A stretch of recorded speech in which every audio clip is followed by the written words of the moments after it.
ಕೂಡ್ಲಿಗಿ ಪರಿಹಾರ ನೀಡದ ಸಾರಿಗೆ ಇಲಾಖೆಯ ಕೊಪ್ಪಳ ಡಿಪೋ 2 ಬಸ್ಗಳ ಜಪ್ತಿ. ವಿಜಯನಗರ ಜಿಲ್ಲೆ ಕೂಡ್ಲಿಗಿ ಪರಿಹಾರ ನೀಡದಿರುವ ಹಿನ್ನೆಲೆಯಲ್ಲಿ ಸಾರಿಗೆ ಇಲಾಖೆಯ 2 ಬಸ್ಗಳ ಜಪ್ತಿ ಮಾಡಿರುವ ಘಟನೆ ಪಟ್ಟಣದಲ್ಲಿ ಜರುಗಿದೆ.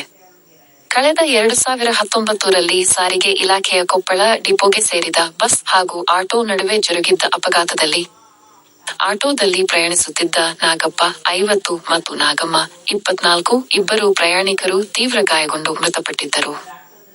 ಮೃತರ ಕುಟುಂಬದವರು ಸೂಕ್ತ ಪರಿಹಾರಕ್ಕಾಗಿ ಕೂಡ್ಲಿಗಿ ನ್ಯಾಯಾಲಯದಲ್ಲಿ ಮನವಿ ಮಾಡಿದ್ದರು.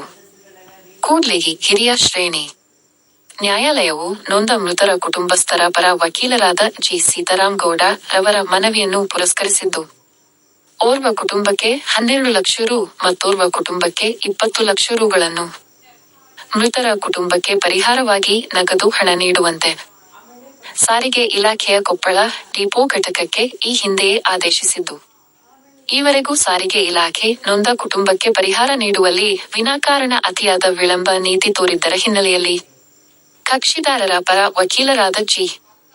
ಸೀತಾರಾಮ್ ಗೌಡ ರವರು ನ್ಯಾಯಾಲಯದಲ್ಲಿ ಸಾರಿಗೆ ಇಲಾಖೆಯ ಅನಗತ್ಯ ವಿಳಂಬ ನೀತಿಯನ್ನು ಖಂಡಿಸಿದ್ದು, ನೊಂದ ಕುಟುಂಬಗಳಿಗೆ ತುರ್ತಾಗಿ ಪರಿಹಾರ ನೀಡುವಂತೆ ಕ್ರಮಕ್ಕಾಗಿ ನ್ಯಾಯಾಲಯದಲ್ಲಿ ಕಕ್ಷಿದಾರರ ಪರ ಮನವಿ ಮಾಡಿದ್ದರ ಹಿನ್ನೆಲೆಯಲ್ಲಿ ಕೂಡ್ಲಿಗಿ ಹಿರಿಯ ಶ್ರೇಣಿ ನ್ಯಾಯಾಧೀಶರು ಸಾರಿಗೆ ಇಲಾಖೆಯ ಕೊಪ್ಪಳ ಡಿಪೋದ 2 ಬಸ್ಗಳನ್ನು ಜಪ್ತಿ ಮಾಡುವಂತೆ ಆದೇಶಿಸಿದ್ದಾರೆ.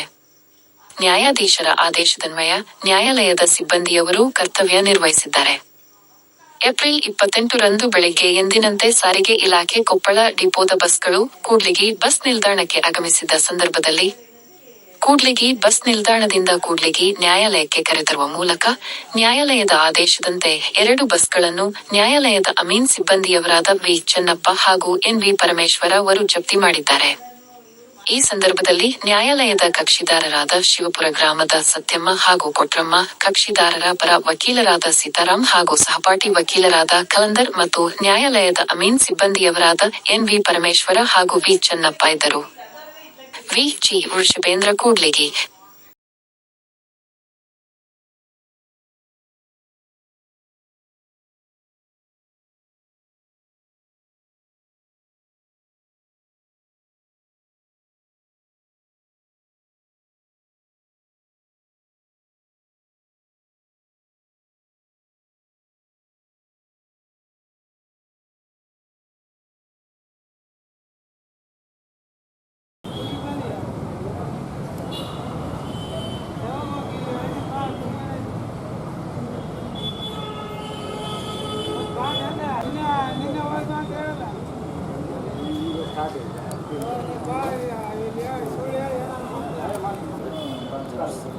ದಿನಾಂಕ 10/11/2019 ಅವತ್ತು ಇವರು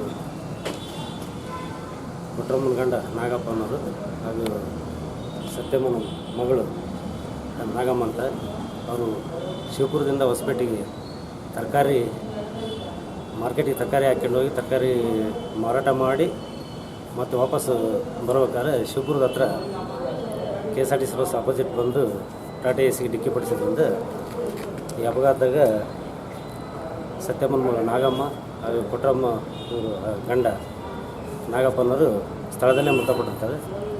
ಹಾಗೆ ನಾವು ಇವರು KSRTC ಮೇಲೆ ಕೇಸ್ ರಿಜಿಸ್ಟರ್ ಆಗಿದ್ದರಿಂದ ನಾವು ಹಿರಿಯ ಶ್ರೇಣಿ ನ್ಯಾಯಾಲಯದಾಗ ಪರಿಹಾರಕ್ಕಾಗಿ ಅರ್ಜಿ ಸಲ್ಲಿಸಿದ್ವಿ ಕೂಡ್ಲಿಗಿ ನ್ಯಾಯಾಲಯದಲ್ಲಿ.